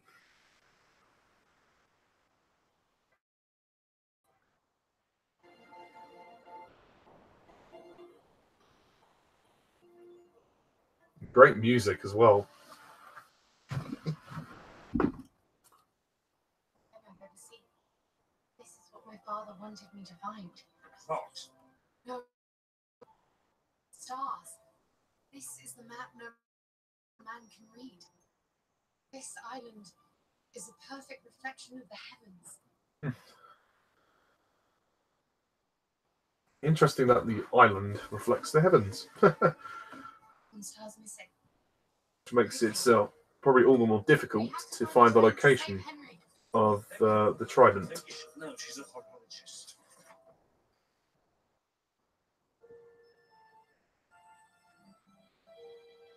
You know, we had to wait a long time for this film. 6 years since the 4th movie. For me, it was actually genuinely worth it. I was very impressed with the film. I didn't think it was perfect, but I thought, well, you know what? It was a step up from the 4th movie and a nice addition to the series that kind of ties up one bit of story that was kind of left open after the 3rd film. A missing star. My father. What the hell? Oh, Jack. Back. Sorry about that. Oh, for fuck's sake. Yeah, I've been slightly concerned about the future commentaries. No, I've fixed it. Don't worry. The Wi-Fi's fixed now. I mean, to be honest, most of our audio commentaries have gone pretty well. It's just this one and the Moonraker one that weren't great, but yeah. Yeah. Well, I think we'll have to. I think we should leave Godfather 2 until the Wi-Fi is properly sorted, because that movie's long, and I'm just worried about if your Wi-Fi will be sustainable. No, I think it's fine. It was just tonight. I mean, the GoldenEye commentary we did last time, there were no problems. So it was just tonight. It was just today my Wi-Fi was acting up. Yeah. I mean, yeah, you never know. But anyway, I know you've missed quite a big chunk of the movie, but I mean, you've seen it anyway, so you sort of know what happens. And yeah, I know what happens, and plus you've filled in for the bit I was gone. But I mean, I'm here to the end of the movie, so we've still got another like 29 minutes or whatever. Yeah, last half an hour. I really like the walls of this set, and the fact that it's just 2 walls of water. Yeah. Just to commentate on the bit I missed, I do like the fact that Karina is turns out to be Barbossa's daughter, and I kind of like that story. Like it gives his character more meat to the bone. Oh. I do think the visual effects are quite nice as well. Like when they arrive at that place where the trident is.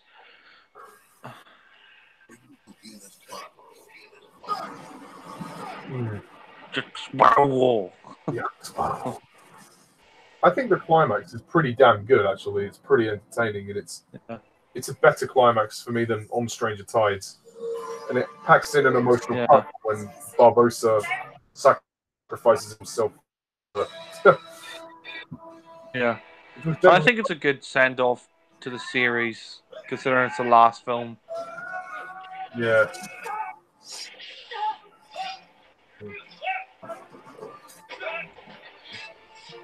I think a sixth one would have just been unnecessary, considering Depp is like in his mid-50s now, like Yeah. mid to late So. 50s. Yeah, I'm mixed about that. I wouldn't have minded it, but at the same time, I don't mind that we're not going to get another one. Because we did wait a long time for this one. Yeah. I mean, also another thing I mentioned earlier when you were gone was the lack of sword fights. I mean, this is like the only real sword fight we get.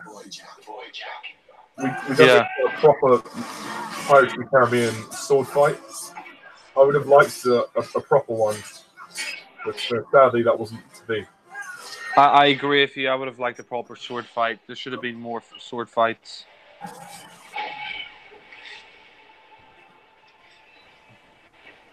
I mean, the design of the trident looks a bit weird, though, don't you think?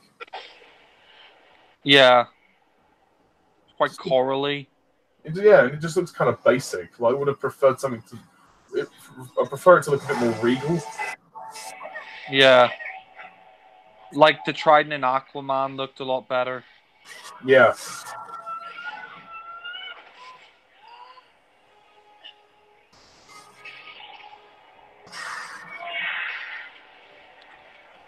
Oh, really creepy effect.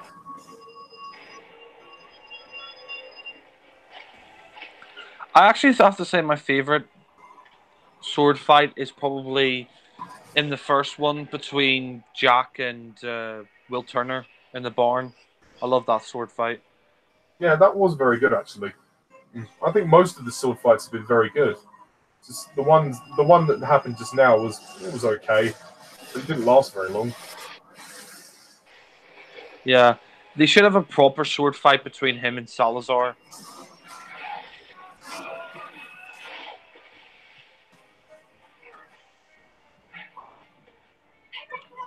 I have to say, I like seeing her tits. We've seen her tits a lot in those tight dresses. Oh, piss off. She's quite spunky, Karina. I like how she's got this sort of spunky attitude. Yeah, I agree. And she won't let any man dominate her.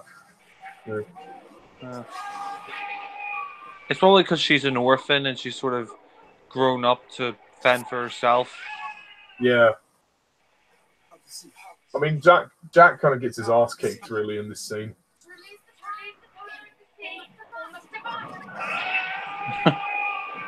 Johnny Depp always does that scream as Jack, that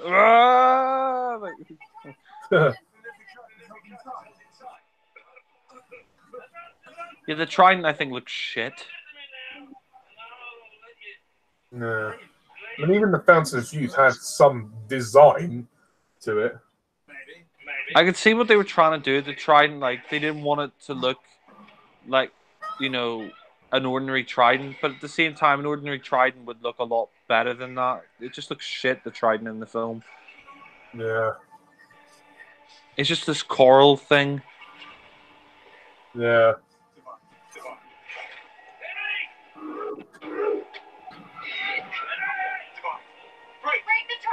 I mean, it was that easy, just to break the trident. Yeah. But the thing is, he can't die anyway, because remember in the first one, doesn't he become a skeleton? True, but then that curse was broken when Will dropped his blood into that big chest full of the gold, and then Barbosa died. So yeah, but one thing I don't understand is Barbosa died because he lifted the curse, but surely Jack would have died as well because he was stabbed and all that. Well, no, Barbosa was shot.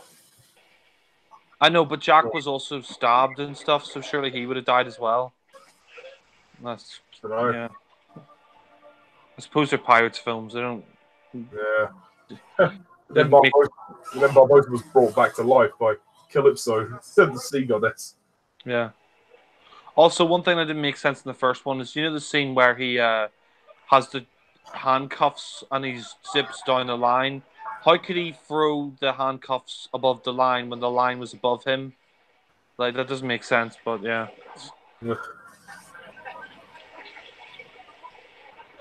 Cool how like they're actually kind of happy that the curse has been lifted now. They've come back to life. Yeah. This is a great moment. I think the CGI for the most part is pretty good in this film. I love how Barbosa comes down on the anchor.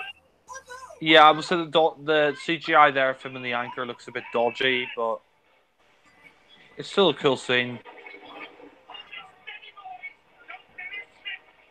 It's so nice to see the Black Pearl back in its former glory. Yeah. Because on Stranger Tides, it wasn't really there. It was in the bottle. Yeah. One thing I will say that's a little bit disappointing for me is Gibbs doesn't get that much to do compared to other films. The crew don't get as much screen time. I mean, he's in it and he gets involved in the action, but yeah, he's not really a huge contributor as he was in the first 4 movies. Yeah.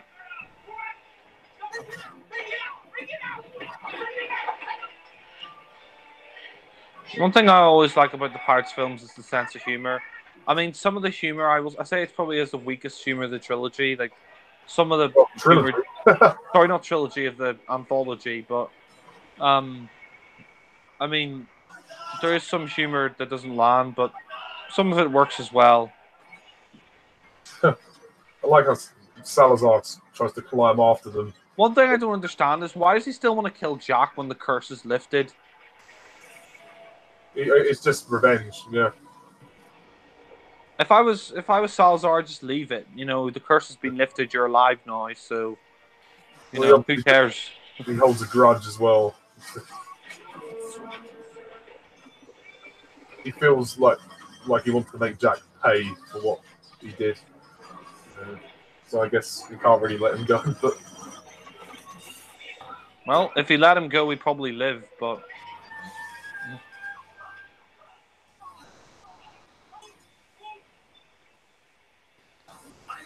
this is a powerful scene. I didn't expect this in a Pirates film. Yeah. Of how she sees the mark on his arm and then she realizes, oh, he's daddy.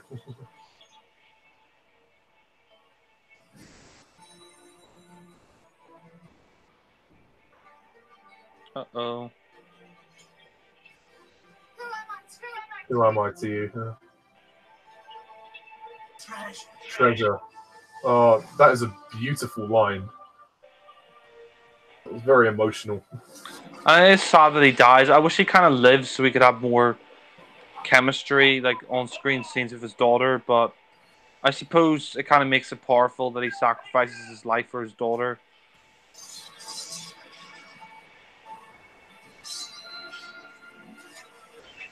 It's really sad, actually quite sad to see Barbosa go like this.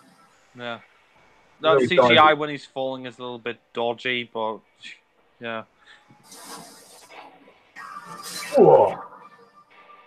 Probably just stabbed Salazar right in the back. Literally. Yeah. The Pirates films always like the budgets for the Pirates films are always huge. Like, I think at World's End, I don't know if it is anymore, but I think at the time it was the most expensive film ever made, like 300 million spent on the budget or something. Yeah, well, the 2 and 3 were shot back to back, so I think it was a combined budget, probably. Yeah. That was quite a powerful way for him to go out, actually. Yeah. But obviously, the first time he died as a Barbosa... villain, this time he dies as a hero, so... Yeah, it's a nice way to end his character off. I mean, Barbosa is my favorite character, and I think it's kind of good that they're not making any more Pirates films, because I think, you know, you can't really have Pirates of the Caribbean, in my opinion, without Jeffrey Rush. Because he's in all of them, even in the second one at the end, briefly, but... Yeah, I mean, and plus he's my favorite character of the series, so... Yeah, and I think the ending of Salazar's Revenge is perfect. The way it ties in to the other films. And the way Barbosa goes is lovely. Yeah. And how Karina can't really quite believe what just happened. Feel bad for Barbosa. I kind of like that they take their hats off for him. Yeah, it's just ironic because he was the villain at the to be being in the end of, in a way that together. It does feel very final. It does feel like it is the end of the series, and I think in a way the series. I mean, what I'll say about Barbosa is, I mean, all I'll say about Barbosa is, even though he is kind of the villain, he's also kind of the hero as well. Like in the films, Yeah. I mean, he's kind of an anti-hero. Like, I mean, in the first one, he's a villain, but in the second and especially the third one, we see he's helping Jack, so he's kind of a hero as well. So he's kind of an anti-hero like Jack. So, I mean, Jack isn't. Yeah. I think, yeah, you're right. In a way, the series is Josa, so I think Barbosa is he ended up being the true hero of this. I think it's a fitting end for him. Like he's not doing it for selfish reasons. Yeah. And it's a good way to end the series. I mean, his death kind of brings a closure to it, and also the closure of Will's storyline and all that, and Henry Turner's storyline, and even Jack's storyline in some way, you know. Yeah.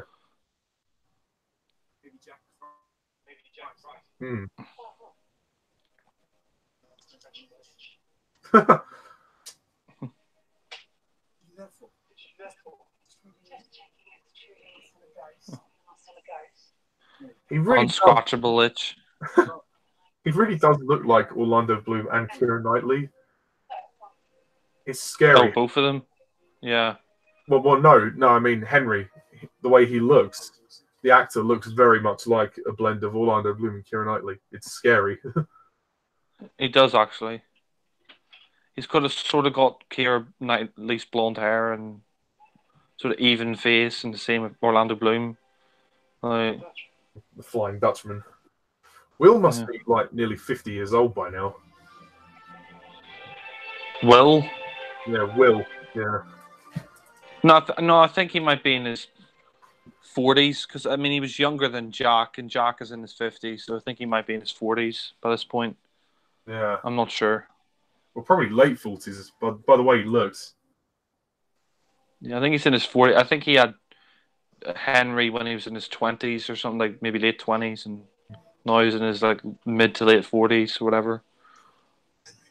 The reunion is great. He kind of looks like Jack with that bandana around his head. Will. He's had that bandana for years, since he became the captain. Yeah. But he kind of looks like Jack with the way he has his hair and the bandana and stuff. I mean, I know Mark Kermode criticizes him as being Orlando Bland in the Pirates films, but I think he's all right, to be honest. He's all right. Oh, Elizabeth is back. Although her inclusion is kind of pointless. I mean, Keira Knightley's on the screen for 2 seconds and she has no dialogue. I don't think it's pointless, though. I think it was nice to have her there, even though she didn't say anything. Because well, I mean, it is. I mean, it's a nice scene to have them reunited, but she should have had at least maybe a few lines. She just says nothing. Yeah, I mean, but you do. I mean, Keira Knightley was. I was sorry to interrupt. I was going to say Keira Knightley was probably happy. All she had to do was appear on set for a few minutes and get a paycheck. But yeah. At the end of the day, I think it is important to have her there because it brings closure to that story. And you know, Will always wanted to come back to see Elizabeth, and it made it more impactful. I think. What a truly revolting story. Lol.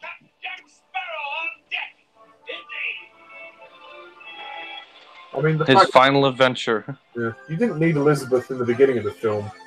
I mean, but it was just nice to have a. The film was more about Henry and Will, you know, but Elizabeth was a part of the family, so it's and they were in love, they're husband and wife. So you want them to be back together. And yeah, it is fitting. It's just a fitting end. Her inclusion just ties it together. Yeah. Monkey. I mean, this kind of alludes to the fact that if there was a sixth one, Barbossa might return since the monkey's there. But at the same time, Jeffrey Rush didn't want to do any more. Yeah, no, I don't think he would have done. Because let's face it, they already killed him off and brought him back once. They can't do it again. I know, it'd be stupid. I mean, it leaves the door open for Jack to come back. But obviously, we kind of know now that this is it. This is the last one. And it ends in a good place. Yeah. I mean, it ends literally with them going off into the sunset, kind of like Star Trek, The Undiscovered Country. And Indiana Jones and Last Crusade. Them going into the sunset. Yeah. To me, that is the end of the Pirates of the Caribbean saga. And it's very good. It's not perfect. Yeah. I agree, it's not perfect, but it's a good way to end the series, and I think it's one of the better sequels in the series. And it helps, but it's the shortest. Yeah, I don't think we needed another nearly 3-hour film or 2.5-hour film. Yeah. It's, in a way, it's kind of a mixture of back to basics, despite the fact that it is a bit convoluted. It is formulaic, but it has the heart, it has the emotional core, and it has the elements that make Pirates of the Caribbean entertaining. And it has great character moments, ties up the story really well, like with the Turners, but also adds another emotional dimension to Barbossa, with him having his daughter.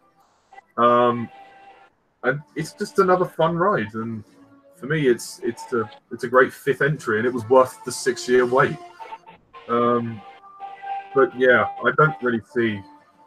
I mean, obviously the reboot is going to be coming in probably a few years, but I don't see how the reboot could compare to these original films. Yeah. I mean, as for the reboot, my opinion, I don't care, to be honest. I just think, the Pirates, they should just end the Pirates series. I mean, rebooting it with a female pirate, it's an interesting idea. It would be kind of interesting to see a female pirate, because there were female pirates back then, but at the same time, I just kind of think the series is done. We don't really need any more. I just think they should just end it with Salazar's Revenge. I mean, the series has been going, from 2003 to 2017. That's 14 years that the series has been going on. So, yeah, I think it's kind of good that this is the last one. I mean, I would have been all right with a Pirate 6, but at the same time, I kind of think the post-credits scene, where we see Davy Jones at the end, like I kind of feel that it's good they didn't do a sixth one, because I mean Davy Jones died at the end of the third one. I mean, they stabbed him in the heart. Yeah. Will became the Flying Dutchman. It'd just be pointless to bring him back. It would be pointless. It was, it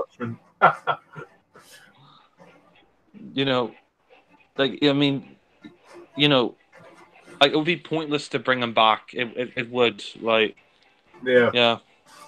But I mean, at least we agree that Salazar's Revenge is a good film, and it's for me it's better than the fourth movie. And as a fan of this series, I've been a fan of it since it started, really. I've loved seeing how these movies have kind of developed, and I've had fun watching them. They are just a ton of fun. You can watch them. You don't have to think too much. You can just have a great time with them. Yes, some of them are longer than others, but overall, they're very good, and they pack a lot of fun entertainment. This one does it in a shorter runtime, which helps. But I just love the way that it all ties together. The fact that the movies are epic and they do aspire to be ambitious and intricate. But this one proved that you can have a kind of, you can have all those things like the characters' emotional moments with Will and Henry and with Karina and Barbossa, and all of that can tie together, as well as just telling its own story and being fun. And it works really well for me, this film, and I think it's a good I guess it is the ending now because Johnny Depp is no longer going to do Pirates of the Caribbean. As for the reboot, we'll cross that bridge when we come to it. But for now, yeah, I'm happy with the series. All 5 movies I enjoy. I don't think there's a bad one in there. This one is not the best for me, but it's a good one. I would happily watch it again. Yeah, I was going to say, did you see in the credits that sound work by Skywalker Sound? Yes. Yeah, I It's saw that. interesting. Yeah. Yeah. And also, Because like, Disney now own. Yeah. the one thing that has remained consistent about this series is the music. The music has been fantastic in all 5 of these movies. Yeah. I mean, beginning with Klaus Badlet in the first film, composing the original themes, then Hans Zimmer taking over from 2, 3, and 4, and in this film, we've got Jeff Zanelli scoring the film. The music is always great for Pirates of the Caribbean, and it helps get you into the adventurous mood. And this film is emotionally satisfying and also just satisfying on just an entertainment level. I really think it is underrated. It deserves a lot more acclaim. Javier Bardem is fantastic as the villain, with Salazar. The effects are amazing, Oscar-worthy. There are some flaws in the humor. Some things don't quite make sense logistically, and continuity-wise, there are some problems. But, none of that really stops it from being entertaining for me. And yeah, if you're a fan of Pirates of the Caribbean, I'd happily recommend it. But, overall, I'd probably score Salazar's Revenge an 8 out of 10. Fair enough. I mean, speaking about the credits, these credits actually do go on for like 8 minutes. And I remember sitting there at the cinema after it ended, and I told my mum not to leave the cinema because there was the post-credit scene that you told me about. We had to wait fucking ages. I mean, these credits went on and on and on. I think they should just have the post-credit scene after the film ended instead of having to wait 8 minutes for it, because, I mean, the credits do go on for ages and ages. And, I mean, look at the credits there. Look how many people are involved. Thousands and thousands of them on the screen right there. This film actually had a lot of development problems. That's why it took 6 years for it to be released. So no wonder. Yeah. I mean, but some way, yeah. But I remember going to see At World's End in the cinema. That movie was fucking long as it was, and then we sat through the credits because the day before my sister had seen it, and she said stay for the very end. So I was desperate for the toilet, holding the toilet for nearly 3 hours, and then waiting for that scene. Where Will actually goes back to the island and sees Elizabeth and Henry when Henry's a boy. But yeah, no. But overall, you should have gone. You should have gone for a piss during the credits and then came back and sat for the rest of the credits and then watched it. Well, but, yeah. At the time, I was 10 years old. I didn't know where the scene was going to come in, so I didn't know whether it was at the end or whether it was in the middle. But still, Yeah. I mean, do you like overall your sort of summary of this film? Like, what would you rate it out of 10?